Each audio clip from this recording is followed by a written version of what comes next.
This is from Dinarland Highlights from May 25th.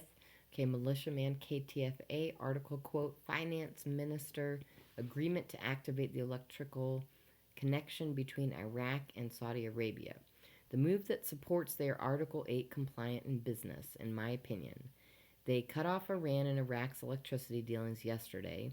The energy is now coming from Saudi Arabia. That means to me they are international in regard to doing business. The implications of that are huge. We know the plan is to become a social market economy for Iraq. That requires internationalism. Doing so requires Iraq to be Article 8 compliant. From the looks of the recent agreement with Saudi Arabia, they are showing they are now compliant, in my opinion.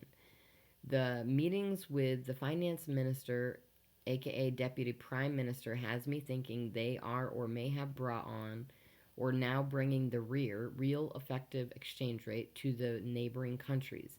In my opinion, times are seriously getting real. We know the CBI printed 4 trillion dinar in April. They didn't print large notes. They printed smaller increments of money, in my opinion. They we know they showed us they were destroying large amounts of perfectly good large notes. The new money is to replace the large with smalls. The education process for the new currency will come once the real effective exchange rate is exposed. They could show the new money and educate for reopening of the ISX well before they open, so let's see what they do next, but it sure looks like we're in a good place, in my opinion. Article quote, under royal directives, the Saudi ambassador returns to work in Baghdad. Quote, Prime Minister Mustafa Al Kadhimi and Minister Finance Ali Abdul Amir Alawi affirming the kingdom's concern for the unity of Iraqi people and the importance of cooperation with the new Iraqi government to achieve mutual interests and enhance ties bilateral relationship between the two brotherly countries. Looks like more of the PM hitting the ground and running. This is also huge and supportive. Iraq has agreed to be compliant and international, in my opinion. Okay, article quote, the Kurdistan government approves the Baghdad proposal to settle the financial situation. We see the Kurds are in agreement with the new PM on the implementation of the FMLA of 2019. This is music to my ears. They agreed on real effective exchange rate for the future budgets and will be in preparation for their fundamental implementation. No wonder Saudi Arabia is off and running. Word travels fast. This looks like a notification that was dated May 19th. 1 done, 2 done, and 3 done, in my opinion. Okay, Frank 26, KTFA. At any time this could happen. Don't be looking for a date. No specific time of the year. I don't care what everyone's telling you. At any time it could happen because it's an accounting process. It's all about the numbers. They tested this. They tested it in the markets successfully. Their exchange rate was tested successfully. What do you mean? The auctions, they shut it down. They've maintained their exchange rate successfully.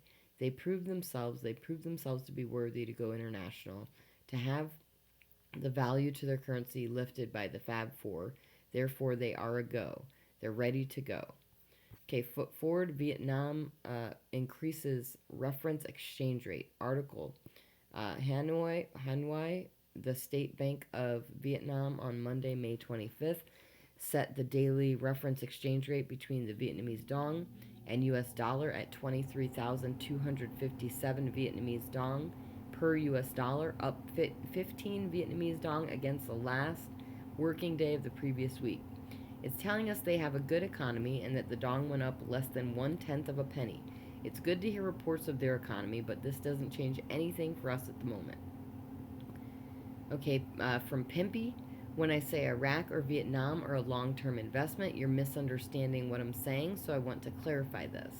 I'm not talking about their currencies. I think the currencies are going to change real quick here, especially the Iraqi dinar.